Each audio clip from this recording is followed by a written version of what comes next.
Friends, स्वागत है आपका हमारे YouTube channel my hobbies gardening में। कैसे हैं दोस्तों? आई होप आप सभी अच्छे होंगे, स्वस्थ होंगे, मस्त होंगे और गार्डनिंग में व्यस्त होंगे दोस्तों। और आज हम जो वीडियो लेके आए हैं वो बहुत ही खूबसूरत प्लांट है, बहुत ही खुशबूदार प्लांट है और उसमें हैवी ब्लूमिंग होती है। जो प्लांट आपके गार्डन में हवा के साथ पूरा महका देगा खुशबू से। अच्छा लगे तो प्लीज़ लाइक शेयर सब्सक्राइब जरूर कीजिएगा। मेरे चैनल पे न्यू है, चैनल को सब्सक्राइब भी कीजिएगा आप लोग। देखिए दोस्तों, ये हमारा रात रानी का प्लांट है जो हमने कटिंग के द्वारा ही तैयार किया हुआ है। कटिंग से तैयार ये हमारा प्लांट है और इसमें देखिए किस तरह से भर भर के ब्लूमिंग हुई है और बहुत ही अच्छी इसने ग्रोथ भी ली हुई है। क्योंकि इतनी अच्छी ग्रोथ के लिए और इतनी अच्छी फ्लावरिंग के लिए हमें करने पड़ते हैं कई काम, जिससे कि ढेर सारी ब्लूमिंग होती है, ढेर सारी ब्लूमिंग होती, ढेर सारी ब्रांचेस से। और ये आजकल बारिश में घास आ जाती हैं, तो जब बारिश हो जाए उसके बाद मिट्टी सॉफ्ट होती है, गीली होती है, तो इस तरह से उसको मिट्टी में से निकाल दें तो रूट समेत ही हमारी सारी बाहर आ जाएगी घास, जिससे कि बहुत जल्दी से हमारे पॉट में नहीं आएगी। नहीं तो ये भी हमारी मिट्टी से न्यूट्रिशन ले लेती है और इतनी जल्दी जल्दी से ग्रोथ भी कर लेती है। इस तरह से हमें अपने पॉट को रखना है क्लीन, जिससे कि लगातार जो बारिश हो रही है उसके बाद हमारी मिट्टी का सूखना भी बहुत ज़रूरी है कि उसमें जो मिट्टी गीली हुई है वो सूख जाए और उसमें धूप भी लगना बहुत ही ज़रूरी है। मेरे यहाँ आजकल कंटिन्यूसली बारिश हुए जा रही है, पहले हुई थी, फिर बीच में नहीं हुई, अब फिर होने लगी है।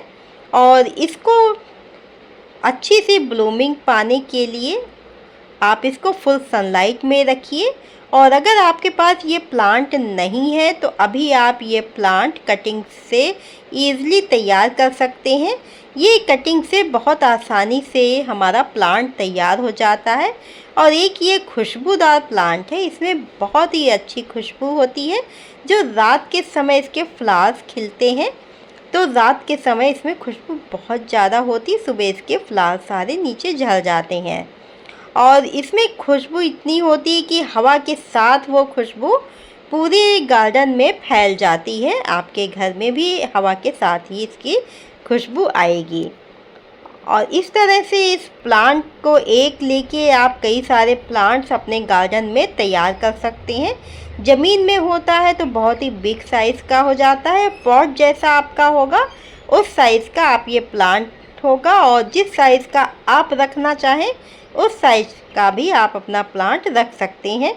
जितनी ज़्यादा इसकी आप प्रूनिंग करते रहेंगे इसमें उतनी ही ज़्यादा इसमें ब्रांचेस आएंगी और जितनी ज़्यादा ब्रांचेस आती हैं तो उतनी ही ज़्यादा इसमें कलियां भी आएंगी।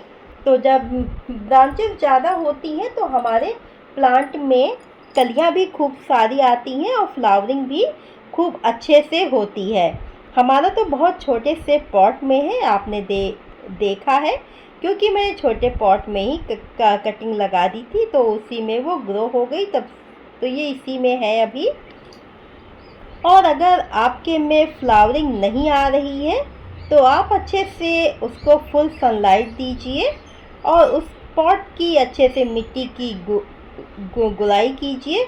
मिट्टी सेट ना हो गई हो, रूट बाउंड ना हो गया हो, हल्की हल्की ऊपर से हम गुड़ाई करते रहते हैं तो मिट्टी की जो ऊपर से रूट्स हैं वो भी निकलती रहती, कटती रहती हैं, तो मिट्टी हमारी सॉफ्ट रहती है। तो इस तरह से फिर फ्लावरिंग होती है।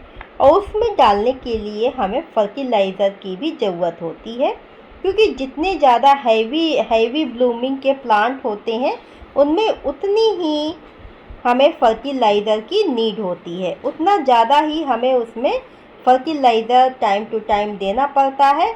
और स्पेशली पोटास रिच फर्टिलाइज़र की ज़्यादा ही ज़रूरत होती है। क्लीनिंग करके गुड़ाई करके फिर हमें इसमें दे देना है फर्टिलाइज़र। तो फर्टिलाइज़र फास्फोरस और पोटास रिच फर्टिलाइज़र आप देंगे तो बहुत अच्छे से आपके में ब्लूमिंग होगी, कोई भी आपकी ब्लूमिंग नहीं रोक सकता है। आप इसमें अगर केमिकल देते हैं तो केमिकल भी मार्केट में पोटास आता है, आप वो भी दे सकते हैं कि केमिकल, तो केमिकल देने के लिए आप पोटास आता है वो दे दें, और या फिर NPK 1919 आता है वो दे सकते हैं, और 0050 भी आता है, तो उसको भी वो पोटास ही होता है जो हमारे प्लांट में पोटास और फास्फोरस रिच फर्टिलाइज़र से ही फूल और कलियां बनते हैं। हमने तो इसमें ऑर्गेनिक फर्टिलाइज़र दिया है, हम तो जैविक फर्टिलाइज़र का ही यूज़ करते हैं दोस्तों, हमेशा आपके साथ में शेयर भी करते रहते हैं। हम तो होममेड फर्टिलाइज़र ही देते हैं, अपने घर से निकली हुई हम चाय पत्ती देते हैं, वो टोटल NPK का काम करता है और हमारी मिट्टी को हल्का एसिडिक भी बनाता है, क्योंकि जितने फ्लावरिंग के प्लांट हैं वो एसिडिक सॉइल ज़्यादा वो पसंद करते हैं इस वजह से। और उसके साथ साथ हम अपना ये बनाना पील, आलू का पील और ये हमारा ऑनियन पील, हम इन्हीं को हम अपना देते रहते हैं। समर में लिक्विड फॉर्म में देते हैं, और इस समय हमने पीस के रख लिया है तो हम वो दे देते हैं। तो और विंटर जब आते हैं तो हम वो मस्टर्ड केक का यूज़ बहुत ज़्यादा करते हैं। मस्टर्ड केक बहुत ही अच्छा फर्टिलाइज़र है, वो भी उसमें भी पूरा NPK की तरह ही वो काम करता है। उसमें नाइट्रोजन भी होता है, पोटास भी होता है, फास्फोरस भी होता है, अदर न्यूट्रिशंस भी होते हैं। और टाइम टू टाइम हम अपने प्लांट को अदल बदल के भी फर्टिलाइज़र देते रहें बीच बीच में, क्योंकि इन प्लांट्स में भी हमारी मिट्टी में जो पौष्टिक तत्व होते हैं वो ख़त्म हो जाते हैं। तो हम सीविड भी दें इनको बीच बीच में, थोड़े 4-5 दाने अगर डालते रहेंगे। लिक्विड भी आती है वो अगर दे सकते हैं तो वो दो बूंद पानी में डाल के दे दो, जिस हिसाब से आपका पॉट और प्लांट है। फर्टिलाइज़र हमें हमेशा उसी के अकॉर्डिंग देना चाहिए। एक मुट्ठी गोबर की खाद या फिर वर्मी कंपोस्ट है आपके पास, वो दे दीजिए।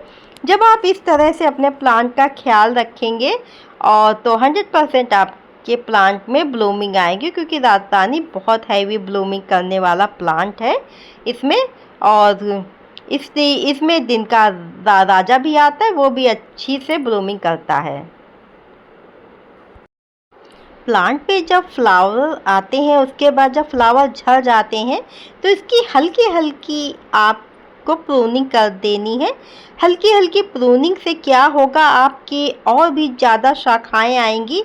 जितनी ज़्यादा ब्रांचेस होंगी तो इससे भी ज़्यादा फिर जस्ट डबल आपके में फ्लावरिंग होगी। और थोड़ा सा आप इसमें फर्टिलाइज़र भी दे दीजिएगा, तो इससे आपके गार्डन खुशबू से महकता रहेगा, आपके यहाँ रातरानी खिलती रहेगी।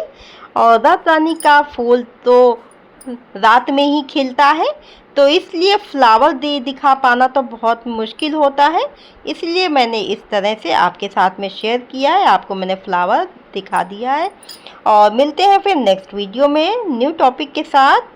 तब तक के लिए okay friends, bye bye. Video अच्छा लगा हो तो प्लीज़ लाइक शेयर सब्सक्राइब जरूर कीजिएगा।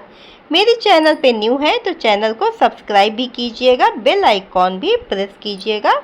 और ओके फ्रेंड्स, बाय बाय।